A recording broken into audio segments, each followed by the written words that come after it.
To the point programme में एक बार फिर से आपका स्वागत है। आज का विषय है विकसित पंचायत कर्मयोगी पहल। सबसे पहले देखते हैं ये चर्चा में क्यों है।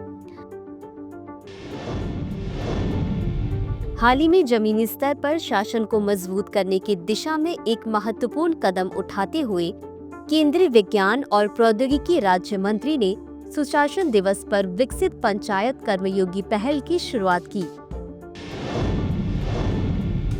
चलिए अब जानते हैं विकसित पंचायत कर्मयोगी पहल के बारे में।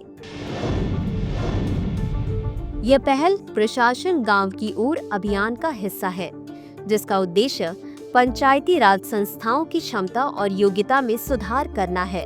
यह निर्वाचित प्रतिनिधियों और अधिकारियों को प्रभावी शासन और सहभागिता पूर्ण योजना के लिए आवश्यक उपकरण और ज्ञान से लैस करेगी।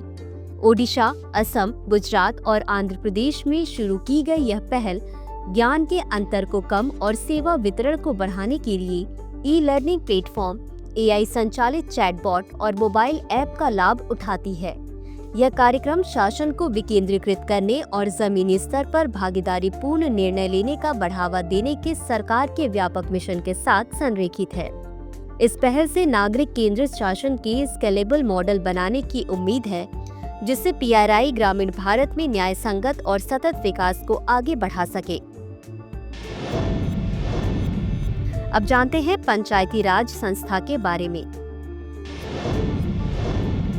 पंचायती राज संस्था भारत में ग्रामीण स्थानीय स्वशासन की एक प्रणाली है। PRI को जमीनी स्तर पर लोकतंत्र बनाने के लिए 73वें संविधान संशोधन अधिनियम 1992 के माध्यम से संवैधानिक बनाया गया था और देश में ग्रामीण विकास का कार्य सौंपा गया था। इस अधिनियम ने भारत के संविधान में एक नया भाग 9 जोड़ा है। इस भाग को पंचायत कहा जाता है और इसमें अनुच्छेद 243 से 243 ओ तक के प्रावधान शामिल हैं। इसके अलावा अधिनियम ने संविधान में एक नई 11वीं अनुसूची भी जोड़ी है। इस अनुसूची में पंचायतों के 29 कार्य शामिल हैं। चलिए अब देखते हैं सुशासन दिवस 2024 पर शुरू की गई अन्य पहल।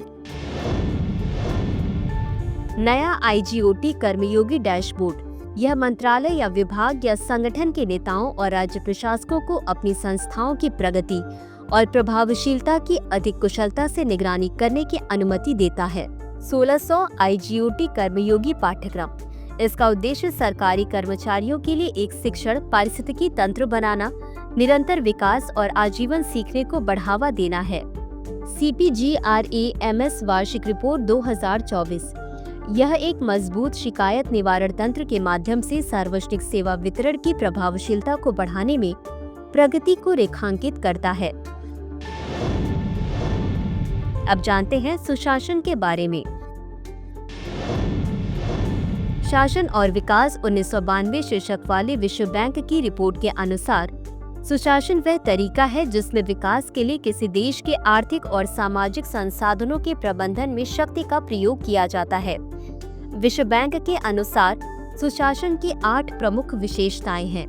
यह सहभागी, सर्वसम्मति उन्मुख, जवाबदेह, पारदर्शी, उत्तरदायी, प्रभावी और कुशल, न्याय संगत और समावेशी है और कानून के शासन का पालन करता है।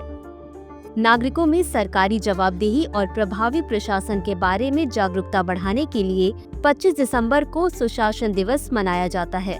2024 का विषय है भारत का विकसित भारत का मार्ग, सुशासन और डिजिटलीकरण के माध्यम से नागरिकों को सशक्त बनाना। अंत में देखते हैं आज के अभ्यास प्रश्न को। 73वें संविधान संशोधन अधिनियम के बारे में निम्नलिखित कथनों पर विचार करें। 1. पंचायती राज संस्था को 73वें संविधान संशोधन अधिनियम 1992 के माध्यम से संवैधानिक बनाया गया था। 2. इस अधिनियम ने भारत के संविधान में एक नया भाग 9 और 12वीं अनुसूची जोड़ी है। उपरोक्त दिए गए कथनों में से कौन सा या कौन से सही है या सही है? A केवल 1, B केवल 2, C 1 और 2 दोनों, D न तो 1 और न ही 2। इस प्रश्न का उत्तर कमेंट बॉक्स में जरूर दें। आज के लिए बस इतना ही। धन्यवाद।